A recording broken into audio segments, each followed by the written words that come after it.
Let's talk about America going on strike. It turns out that more and more Americans, more and more businesses are happening. There more and more businesses are going on strike, pulling out the picket signs. Watch out, corporate America, because a tidal wave of worker strikes is developing nationwide. Just take a look at this laundry list of strikes. A reporter, Jonah Furman, put together just like a smaller list. He said there are so many potential strikes brewing right now. 60,000 film and television workers, 24,000 nurses at Kaiser in California, 700 building engineers are already on strike, 2,000 telecom workers on strike in California. 2,000 nurses in Buffalo, New York on strike. 600 group home workers in Connecticut on strike. Beaumont, Texas truck drivers or bus drivers are on strike. Graduate students in Illinois, New York, and Massachusetts. And what's interesting about the graduate students thing, if you dive into that and you're like, oh, I feel bad for graduate students, like you're joking. Well, actually, if you look into it, and you don't quite understand it, it's actually really interesting. I mean, they end up working for the universities for nothing. They do all of this grunt work, and they're sort of forced to. It's almost sort of like forced labor in those situations. So it's interesting if you dive into it. And that's not an exhaustive list, just a sampling. Jonah says Washington State, carpenters on strike. Have you heard about that up there in Washington State at all? Clayton, I strongly suggest you change the subject.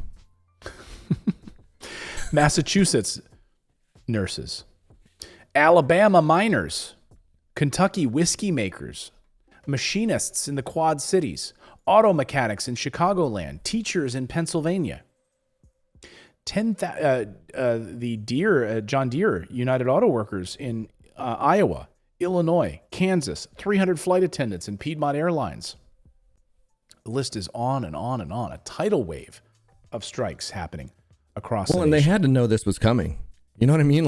You can't keep treating people the way that these places are treating people, and making it so when people can't afford their basic human needs, right? Food, shelter, you're giving them no choice. They're going to have to do something to get those things. And so they've just created a scenario where this is inevitable. What was it John Kennedy said? Those that make peaceful revolution impossible make violent revolution inevitable, right? Mm-hmm. Or peaceful protest impossible make violent protest inevitable. And it's where we're heading. Right. Yeah, I mean, look at all these are peaceful protests, but they're demanding change. And corporations are walking all over people on a regular basis, and people are getting sick of it. And they're saying enough is enough. And you're seeing this tidal wave of worker strikes across the country right now developing. I mean, we saw the efforts by Amazon to stop the unionization at the Amazon plant in Alabama, right? Bernie Sanders flew down there. Amazon spent thousands of dollars with propaganda inside the facility trying to get them to not unionize. The Frito-Lay plant, where some workers were saying they're literally working 3 months straight without a day off. 3 months straight without a day off. Well, and what a smack in the face it is to these people that are working their asses off every single week, hours and hours and hours, putting in overtime, trying to help these companies while their CEOs are getting bonuses. They're out on yachts. Jeff Bezos is flying to space and getting subsidies from our government of upwards of $10 billion. And that's just right in the face of the people that are making him that money. If it weren't for these people, he wouldn't have a dime. Well, or think about yeah, you're right. And think about the people that are on the front lines too, right? So they're out there working at grocery stores or at CVS or Walgreens, and these CEOs at those plant companies are making bank, right? Think about Walgreens, right? Here's I love this guy's profile pic, by the way. You should do this for your Tinder profile. Christopher says Walgreens' new CEO got a salary plus a $5 million a year sign-on bonus for 5 years. Jesus. Yeah. Thank you, Kristen. Kristen says, keep bringing us the truth. Clayton and David, you two rock. Best part of the morning. This is knowing you get to watch your show. Thank you, Kristen. Appreciate that. We'll keep bringing you the truth. Think about that though, right? $5 million bonus, a signing bonus on top of this salary. I mean, just think. Or no, I'm sorry, a $5 million sign-on bonus. Yeah, sign-on bonus. Yeah. So think about this. Think of every big corporation that's out there that are doing things like this, that have those workers out there striking. Just think if they all took Dan Price's approach. You would not have these protests. You would have people happy. You would have them being able to supply their basic human needs, food and everything. But they don't. It's all about their shareholders and all about profit. And people are realizing, like, they're seeing that. Like, it's become so divided that it's such a difference in lifestyle that they're just like, why would they take it anymore? Yeah. It's makes no sense at all. I mean, and these people who are saying like, look, and they're not even like the Frito-Lay people. They weren't even like demanding a raise. They were literally saying, hey, can I just have like a day off? Like that. I mean, really? So I wanted to call your attention to this because we're seeing a wave of strikes across the United States, which and by the way, you won't see it covered on the national news anywhere. Good luck trying to find stories about workers for big corporations going on strike. I guarantee if you tune into Lester Holt tonight on NBC Nightly News, you're not going to see their stories about a wave of striking workers across the United States. Not going to happen. Not going to happen. So you need to come here to get your news like that. But the reason that part of it I wanted to show you, but then I wanted to look at how other countries have managed to do this. So I want to turn our attention to Scandinavia once again. And specifically, let's talk about Denmark this morning. So we keep hearing in the United States, like, oh my God, if you raise the minimum wage to $22 an hour, you're just going to bankrupt these companies, and they'll pass on the food prices to the employee or to the consumers, and there's just no way they can do it, right? So this is a story I meant to bring you last week when we lost internet access, but this story out of Denmark is really fascinating. And it's about McDonald's workers in Denmark who won through the benefits of striking. Well, so it says McDonald's hamburger restaurant. It looks like it's from the 50s. Yeah, hamburger restaurant. So this is a really fascinating story. And what happened was when McDonald's first opened in Denmark in 1981, what happened was they at that point, it was operating in over 20 different countries, and it had successfully avoided unions, okay, in all but one country, Sweden.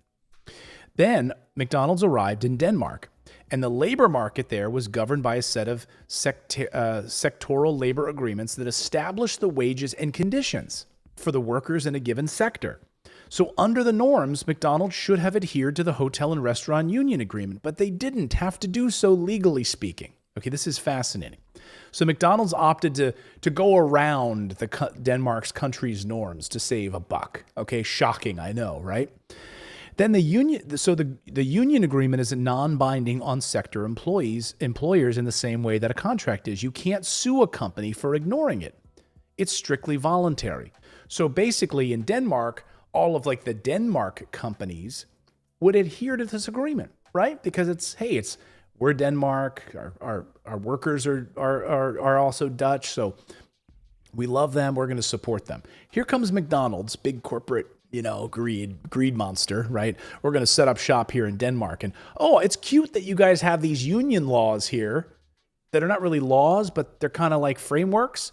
I'm going to ignore them. Okay. This is fascinating. Stay with me. So what happened? This is why I'm saying this is the power of the people, okay? When people do this, we can make change. So what happened? Well, McDonald's decided not to follow the union agreements, and it set up its own pay levels and work rules instead. This was a departure, not just from what Danish companies did, but even from what other similar foreign companies did. So McDonald's was like, we don't care. Like, we're going to do our own thing. We get to walk all over Americans. We're here in Denmark. We're going to do whatever the F we want, right? So even Burger King, which is identical to McDonald's in all relevant respects, decided to actually follow the union agreement when it came to Denmark. Burger King was like, okay, well, you guys, this is how you guys do it. We'll do it that way. Not McDonald's. So then guess what? The decision from McDonald's drew all sorts of attention from the Danish labor movement.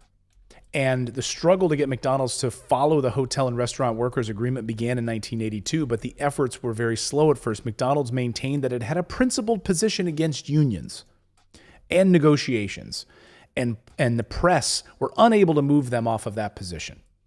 Well, then it only took a few short years. The unions decided that was enough, and they called sympathy strikes. So get this.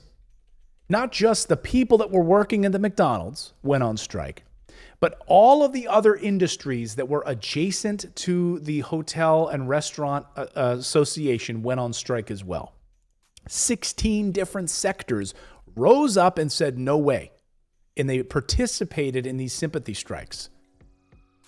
Dock workers, listen to this. Dock workers refused to unload containers that had McDonald's equipment in them. Printers refused to print supplies to give to the McDonald's stores, such as menus and cups. Construction workers refused to build McDonald's stores and even stopped construction on a store that was already in progress. They're like, sorry, you're not going to pay the workers that work here? We're not building your little store for you.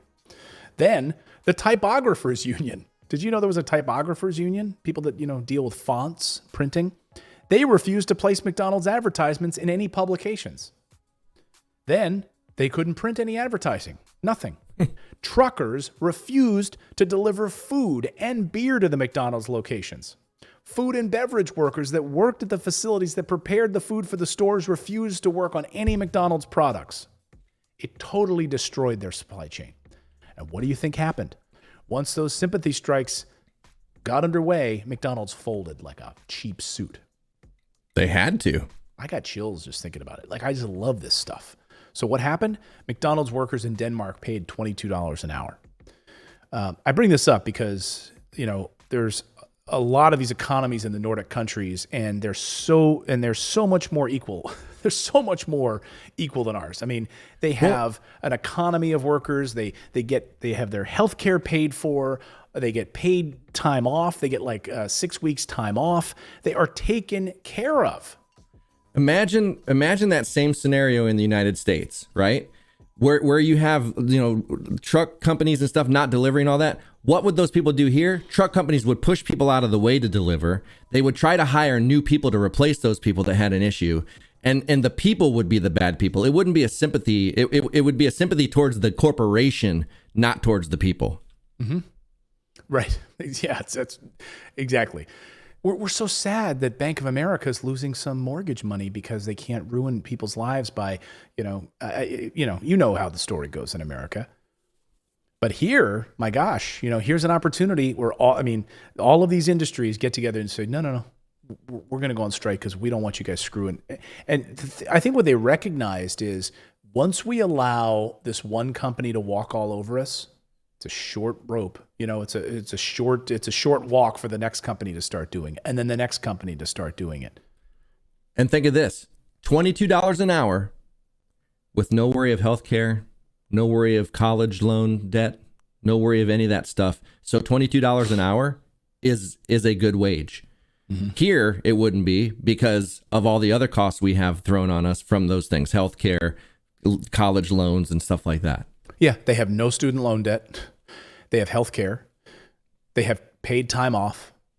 It's a career. They actually make a decent wage, and they're able to pay for things that they need. They don't have to work 3 jobs in order to make ends meet in Denmark. Remarkable. Stunning. I know. It's interesting too that sympathy strikes in the United States are illegal. Isn't that amazing? Industries can't get together and strike simultaneously out of sympathy. In the United States, that's illegal. But that's capitalism. If you want capitalism, that's the free market right there. Can't do it. Wow. It's illegal. Sorry in the United States. Can you imagine though? If they tried to make it illegal, if the Finnish government tried to ban sympathy strikes, it would never fly. I mean, this is what Norway, this is what Denmark, this is what Finland, this is what these go. You can't ban sympathy strikes. They're there to protect the people. So this is once again. Well, that's like That's like, and even when you can do those, any kind of strike or any kind of, protest, now more and more, you're stuck to these. You have to stay in this area. This is the free speech zone, or this is the protest zone. You can't go outside of this fence. If you get outside of this fence, you're going to get hit with billy clubs and maced and all this other stuff. It's ridiculous. Yeah. Sad. You got to stand in your little corner and protest. Yeah. That's all you can do. Thanks for subscribing to the channel. You can also become a channel member by going to morninginvest.com/join, where you can stick it to the mainstream media and support independent journalism. We're able to bring you the stories that you won't see on any of the major billionaire-backed networks. Thanks so much. We'll see you next time, everyone.